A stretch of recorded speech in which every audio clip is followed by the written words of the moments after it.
சிலுக்கு சிலுக்கு சிங்காரி சிங்காரி கதையை சொல்றேன் கேளு. நாம் யாருக்கு என்ன தீங்கு செய்தோம்? நமக்கு மட்டும் ஏன் இப்படி எல்லாம் நடக்கிறது?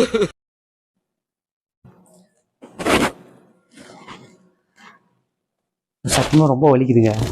எப்படிதான் படம் முழுக்க இந்த படத்தை வச்சு இப்படிதான் டிராவல் பண்ணாருன்னு தெரில.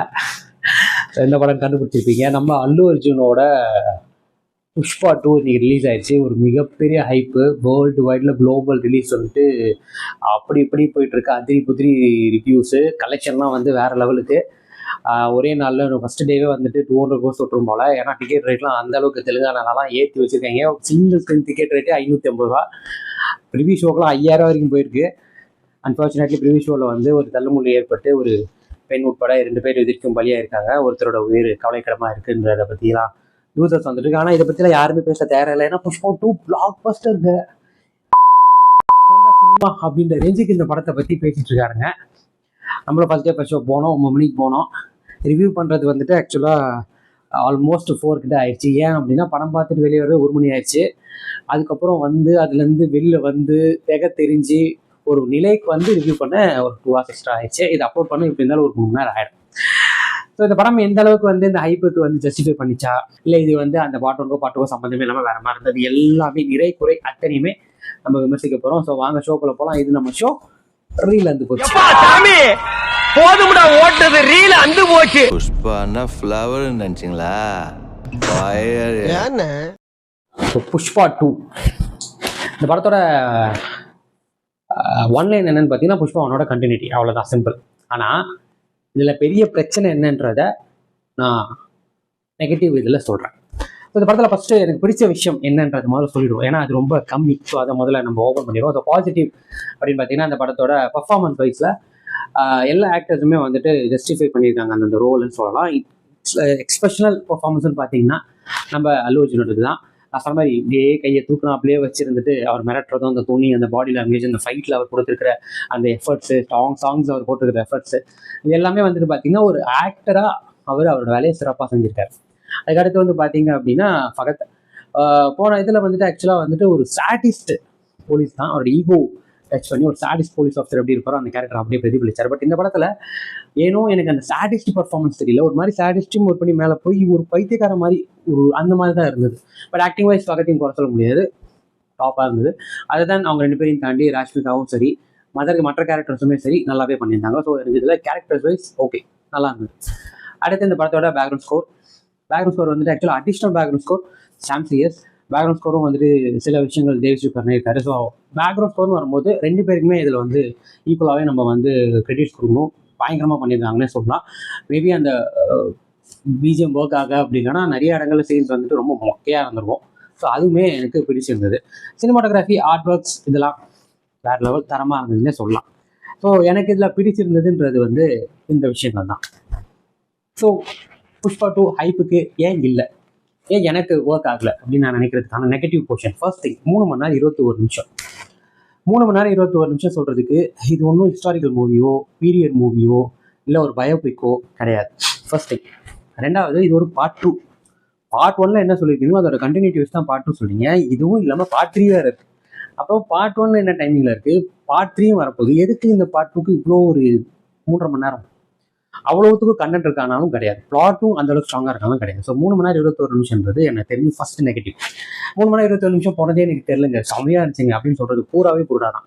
ஏன்னா செகண்ட் ஹாஃப்ல உண்மையிலே டயர்ட் ஆயிடுச்சு. சீரியஸாக நிறைய இடங்கள்ல ஒர்க்கே ஆகாத சீன்ஸும், நிறைய இடத்துல வந்துட்டு வாண்டடாக இன்சர்ட் பண்ணியிருக்கிற சீன்ஸ்லாம் படத்தோட மாஸ்க் வேணா ஹெல்ப்ஃபுல்லாக இருக்குமே தவிர ஒரு படமாக பார்க்குறப்போ ஒரு சினிமா ஃபேன்ட்டு கண்டிப்பாக அது ஒர்க் ஆகாது. ஸோ படத்தோட டைமிங் தான் முதல் வில்லன். ரெண்டாவது, இந்த படத்தில் வர கிளை கதைகள். நான் சொன்ன மாதிரி ஒரு பிளாட், போன படத்தில் வந்து ஒரு பிளாட்ன்னு இருந்தது. அந்த கதையை சுற்றி இந்த மாஸ் எலமெண்ட்ஸ் எல்லாம் வந்து அவங்க வச்சிருந்தாங்க. கதை போக்கில் இதெல்லாம் நடந்தது. இதில் அப்படி இல்லை. பிளாட்டே என்னன்னா மாஸ் எலமெண்ட்ஸ் தான். அல்லு வருவார், நிற்பார், நடப்பார், அடிப்பார், பறப்பார். இதான் இந்த மாதிரி மாஸ் மூமெண்ட்ஸ் நிறைய இடத்துல வச்சு பேக்ரவுண்ட் ஸ்கோரை வச்சு படத்தை ஃபுல்லாக தேத்திடலாம், ஃபேன் மூமெண்ட்ஸை மட்டுமே வச்சு தேத்திடலாம் அப்படின்னு நினைக்கிறாங்க. கண்டிப்பாக அது வந்து ஒரு டைம் ஃபர்ஸ்ட் டைம் பார்க்குறப்போ ஓகேவா இருக்கும். ஃபேன்ஸ் எல்லாம் அப்படியே சில்லறையை சதற விடுவாங்க, எல்லாரும் சதற விட மாட்டாங்க. இது எல்லாருக்குமான படமும் கிடையாது. ஃபர்ஸ்ட் ஹாஃபே இதில் வந்து ஓகேஷாக இருக்கும்போது செகண்ட் ஹாஃப் வந்துட்டு கொஞ்சம் பெட்டராக பண்ணுறதுக்கு ஏதாவது முயற்சி பண்ணுறதுக்கு அவங்க என்ன பண்ணிட்டாங்கன்னா எமோஷனலாக உள்ள ஒரு கண்டென்ட்டை கொண்டு வந்து அதெல்லாம் தேவையில்லாத இழுத்து கிளைமேக்ஸ் ஒரு இடத்துல ஜெகபதி பாபு கொண்டு வரணுமேன்றதுக்காக ஒரு கதையை கொண்டு வந்து அதோட லிங்கை வச்சு தேர்ட் பார்ட் முடிக்கிறதுக்கு பக்கத்தை திருப்பி கொண்டு வந்து அதாவது இடியாப்ப சிக்கலை கூட பிரிச்சிடலாம். இந்த சிக்கல் அப்படி ஒரு சிக்கலாக இருக்குது, போட்டு உள்ள குழப்பி ஒரு கிளாரிட்டியே இல்லாத அளவுக்கு நிறைய கிளை கதை அங்கங்க. சோதிக்காதீங்க. மூணாவது பாட்டு, அப்போ இதோட ஃபர்ஸ்டா இந்த படத்து இந்த வருஷத்துல பாட்டு வருமா அப்படின்ற ரேஞ்சுக்கு தான் போட்டி இருந்தது. அந்த படத்திலே இந்த பாட்டுக்கு அந்த பாட்டுக்கு போட்டி, எது ஃபர்ஸ்ட் சாங்? நான் மட்டும் ஜோக்கர் இல்ல, என் தலைவர் நிக்கில் அவர்களும் ஜோக்கர் தான். ஏன்னா அவ்வளோ மட்டமா எதுக்கு பாட்டு கொடுக்கணும்? ஒரு பாட்டு கூட போனதுலயும் தெலுங்கு படத்துல இருந்து எடுத்த தமிழ் பாட்டு தான், அதுவும் அது நல்லா இருந்தது. எல்லா பாட்டுமே நல்லா இருந்தது. சீரியஸா ஸ்ரீவள்ளி சாங் நல்லா இருந்தது, புஷ்பா ஓப்பனி சாங் நல்லா இருந்தது, ஊ சொல்ற பாட்டு நல்லா இருந்தது, மற்ற பாட்டுமே நல்லா இருந்தது. இந்த இதுல ஏன் ஒரு பாட்டு கூட மனசு நிற்கவே இல்லை? அந்த மாதிரி கேவலமான பாட்டு. இதுல கிஸ்ஸட் சாங்க்கு ஒரு கான்செப்ட் வச்சு ஒரு பாட்டு, அதாவது ஒரு ஐட்டம் சாங்க்கு ஒரு கான்செப்ட், அருமையான ஒரு ரைட்டிங்ல இதுதான் சுமாரன் ரைட்டிங்கே அங்கே மட்டும் தான் வேலை செஞ்சதுனால சொல்றாங்க. அதெல்லாம் தேவையில்லாத ஒரு ஆணி ரைட்டிங், எங்க வைக்கணுமோ அங்கே வைக்காம ஒரு ஐட்டம் சாங்க்கு ஒரு ரைட்டிங். இதில் ஸ்ரீலா வேற இருக்கு. படத்துல வந்துட்டு தேவையில்லாத விஷயங்கள்ல மிக முக்கியமானது இந்த பாடல்கள் ஒன்று கூட ஒர்க் ஆகல. இசைன்றது எங்கேயுமே ஒர்க் ஆகாத ஒரு விஷயம். நாலாவது எமோஷனல் கனெக்ட். செகண்ட் ஹாஃப்ல எமோஷனல் கனெக்ட் வைக்கணுமேன்றதுக்காக இங்கே படத்துல உள்ள விஷயங்கள்லாம் போட்டு வந்து ஒரு எமோஷனல் கனெக்ட் கொண்டு வரதுக்காக கிளைமேக்ஸ்ல ஒரு ஒரு ரொம்ப ரொம்ப யூஸ்வலான மசாலா தனமான ஒரு விஷயத்தெல்லாம் கொண்டு வந்து அதை புகுத்தி அங்க மாசை கொண்டு வந்து லாஜிக் பார்க்க வேணாம் தான். அதுக்கு நீ இவ்வளோ மோசமாவா? இல்ல கண்ணு கலங்குது, இல்ல வந்துடுச்சு, சாரி அழுவுடா எரும மாடு அழுவுடா. லாஸ்டா வந்துட்டு இந்த படத்துல ஃபைட் சீன்ஸ், அதாவது ஃபைட் சீன்ஸ்னாலே லாஜிக் பார்க்கக்கூடாதுன்னு நினைக்கிறேன் நான். ஏன்னா சினிமாவில் மட்டும் தான் இந்த மாதிரி சண்டை காட்சிகளை பார்க்க முடியும். ஹீரோஸ் பறக்கிறது, ஹீரோ அடிச்சு வில்லன்கள் பறக்கிறதுலாம் நம்ம அங்கே தான் ஏற்றுக்க முடியும். நிஜ வாழ்க்கையில் இதெல்லாம் பார்க்கறதுன்றது ரொம்பவே அரிதான விஷயம். சரி ஓகே, லாஜிக் பார்க்கணும். ஆனால் அதுக்குன்னு சுத்தமாக லாஜிக்கே இல்லாமையா கையும் காலையும் கட்டி போட்டதுக்கப்புறம் பரவாயில்லையே சாமி மாதிரி எகிரி கடிக்கிறது இல்லாமல் ஃபைட் சீன், அதுவும் அந்த கோயிலில் அவர் வேஷம் கட்டி ஒரு ஆடுற ஒரு இடத்துல ஃபைட் சீன்லாம், அந்த இடத்துல ஃபைட் வைக்கணுமே, அந்த கெட்ட போடணுமேன்றதுக்காக ஒரு கான்செப்ட் வச்சு அங்கே ஒரு பாட்டு, அதுக்கப்புறம் இன்னொரு பாட்டு, அதே இடத்துல 2 பாட்டு, ஒரு ஃபைட்டு, அப்புறம் ஒரு எமோஷனல் கனெக்ட், கிட்டத்தட்ட ரொம்ப லென்த்தி, அதுவே ஒரு ஷார்ட் ஃபிலிம் மாதிரி இருக்கும். அவ்வளோ ஒரு விஷயம் கண்டென்ட் அதுக்குள்ளே போட்டு புகுத்தி வச்சிருப்பாங்க. உங்களுக்குலாம் கரகரன்னு கழுத்து இருக்கிற மாதிரி ஆயிடுச்சு. படம் வந்து எண்டு வரும்போது ஓகே ஃபைன் சுபம்னு போட போறாங்கன்னு பார்த்தா அங்கே ஒரு ட்விஸ்ட் வச்சு கொண்டு வந்தாங்க. பார்ட் 3 இந்த ராம்பேஜ், போதுண்டா சாமி ஆளை விட்றா அப்படின்ற மாதிரி தான் இருந்தது. இதுல முக்கியமான ஒரு விஷயம் சொல்லிட்டேன், அதாவது பெண்களை வந்துட்டு இங்க வந்து கண்டென்ட் ஓரியன்டா வந்து நடிக்க வைக்கலன்னா அடிக்கிறாங்க.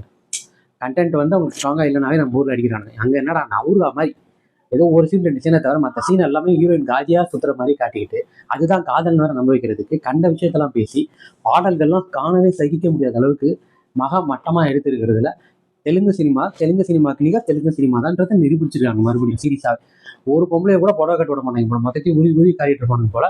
அந்த ரேஞ்சுக்கு தான் இந்த படத்தை கிளாமர்ன்றது வல்காரிட்டியில மோஸ்ட் பீக்ல இருக்கு. பாடல்களும் சரி, பாடல்கள் வந்து நடன அமைப்பும் சரி, அது அசைவும் சரி, அதுக்கப்புறம் வந்து காஸ்டியூம்ஸும் சரி. சீரியஸா ராஷ்மிகா மந்தானுக்கு இது வந்துட்டு எல்லாரும் வந்து பயங்கரமா பண்ணியிருக்காங்க. அப்பெல்லாம் இல்லை, ஒரு சீனை தவிர மற்ற இடத்துலையுமே எல்லா இடத்துலையுமே அவங்களுக்கு வந்து ஆக்டிங்ன்றது ரொம்பவே சாதாரண விஷயம். அவங்கள வந்து ஒரு சதை பொருளாக மட்டும் தான் பார்த்துருக்காங்களே தவிர நடிகையை பார்க்கல. அதே மாதிரி தான் மற்ற கேரக்டர்ஸுமே. லாஸ்ட்ல கிளைமேக்ஸ்ல இவரோட தங்கச்சி போர்ஷன் ஒன்று வரும், அது தங்கச்சியில் பொண்ணு போர்ஷன். அந்த பொண்ணு போர்ஷன்லாம் வந்துட்டு அங்கே வில்லன்கள் நடத்துறது எல்லாமே வந்துட்டு மகா மட்டமான ஒரு யூஸ்வல் தெலுங்கு படத்துக்கான மசாலா எஃபெக்ட் தான். ஸோ அதெல்லாம் வச்சு அதுக்கப்புறம் ஒரு வீரம் வந்து அனுப்புறது, அதுக்காக அந்த பொண்ணோட தாவணி உருவி ஜாக்கெட்டை கிழிச்சு, ஏன்டா இதெல்லாம் இன்னும் எத்தனை காலத்துக்கு தான் அதை வச்சு ஒரு கண்டென்ட்டை தேட போறாங்கன்னு தெரியல. சீரியஸாகவே இதை வந்து இந்த இடத்துல விஜயோ அஜித்தோ நடிச்சிருந்தாங்களோ இல்லை ரஜினி கமலோ பண்ணியிருந்தாங்கன்னா இந்நேரம் அவங்களை அடிச்சு தொங்க விட்டுருப்பாங்க. தூசி அப்படியே கிழிச்சு கூறாக்கி ஒரு பெண்ணை வந்து இன்னுமே எத்தனை நாளாக நீங்கள் வந்து ஒரு ஜடப்பொருளாக பார்க்க போறீங்க. பெண்ணுக்கு உணர்வு இருக்கு, உணர்ச்சி இருக்கு, பெண்ணுக்கு முக்கியத்துவம் கொடுங்க, ஹீரோ கீப்பலாக கொடுங்க, எல்லாம் பண்ணிட்டு பாருங்க. இதே அல்லு அர்ஜுன் தெலுங்கு சினிமா, தமிழ் சினிமா இல்லையா, தெலுங்கு சினிமாவா, மற்ற சினிமாவா, மற்ற ஹீரோ சூப்பர் உமாலா இதாண்டா சினிமா. வாயாடா உங்களுக்குலாம் சீரியஸா தமிழ் சினிமா யாராலே அழியலடா, உங்களால தான் அழியுது, மகா மட்டமானங்களா. ஸோ ஒரு மீடியோகோர் வாட்ச் தான் புஷ்பா 2. புஷ்பா 1 கம்பேர் பண்ணும்போது புஷ்பா 1 இஸ் ஃபார் பெட்டர். ரைட்டிங்லையும் சரி, மேக்கிங்லையும் சரி. ப்ரொடக்ஷன் வேல்யூ நல்லா இருக்குன்றதுனால ஓகே இந்த படம் வந்து நல்லா இருக்கு அப்படின்னு அர்த்தமே கிடையாது. ஒரு பெஸ்ட் மூவின்றது ப்ரொடக்ஷன் வேல்யூ வச்சு கிடையாது. அந்த படம் அந்த ப்ரொடக்ஷன் வேல்யூக்கு ஜஸ்டிஸ் பண்ணியிருக்கான்றதை பொறுத்து தான். ஸோ அப்படி இருக்கும் போது இந்த படம் வந்து அதுக்கு ஜஸ்டிஸே பண்ணல, காசை இறைச்சிருக்காங்க ஒழிய கதையை விட்டானுங்க கம்ப்ளீட்டாக. ஸோ ஓவராலாக புஷ்பா 2 வந்து நான் சொன்ன மாதிரி ஒரு வீடியோக்கு ஒன் டைம் வாட்சபிள் தான். அதுவே அதிகம் 3.5 மணி நேரம் நீங்கள் செலவு பண்ண 3.25 மணி நேரம் இன்டர்வலோடலாம் சேர்த்தா அதுக்கு ஒர்த்தான்னு கேட்டிங்கன்னா கண்டிப்பாக நான் நோ தான் சொல்லுவேன். ஓடிடி லெவலாக வெயிட் பண்ணி பார்க்கலாம். ஸோ இந்த படம் என்ன எந்த அளவுக்கு மஜாவாக்குச்சு அப்படின்னு பார்த்தீங்கன்னா நான் மஜாவாக தான் போனேன். ஏன்னா புஷ்பா 2ன்றது ஒரு அந்த அளவுக்கு ஒரு ஃபீல் இருந்ததில்ல. பட் அதை வந்து என்னை வந்து ரொம்ப ட்ரெயின் பண்ணி எக்ஸாஸ்ட் பண்ணி என்னை வெளியில் தள்ளியிருக்கு. ஸோ 100க்கு வந்து நான் 45 கொடுப்பேன். ஸோ அதுக்கு மேலே அதுவுமே வந்து அல்லு அர்ஜுனோட பெர்ஃபார்மன்ஸ்க்கு தான், மற்றபடி வேறு எந்த விஷயத்துக்கு அவங்களுமே கிடையாது. பிஜிஎம் வேணால் சேர்த்துக்கலாம். ஸோ நீங்கள் வந்துட்டு இதுக்கு ஒரு ட்ரை கொடுக்கலாமான்னு கேட்டால் நான் சத்தியமாக புஷ்பா 1 வந்து ரிவர்ஸ் பண்ணுங்கள் தாராளமாக. For better. புஷ்பா 2க்கு போய் 3.5 மணி நேரம் செலவு பண்ணுறது ஒர்த் இல்லைங்க. அதே மீறி நான் வந்து ஒரு தெலுங்கு படம் போய் பார்ப்பேன், அல்லு அர்ஜுன் தான் போய் பார்ப்பேன், நான் தாராளமாக பண்ணுவேன். உங்களின் சுய சேஃப்டி செல்ஃப் சேஃப்டியோட என்ஜாய் கரோம். அவ்வளோதான் மக்கள். மீண்டும் அடுத்த வாரம் வேற ஒரு திரைப்படம், வேற ஒரு விமர்சனம், வேற ஒரு நோட்டத்தோடு வந்து சந்திக்கிறாங்க. உங்கள் விஜய். வரட்டா மாமே.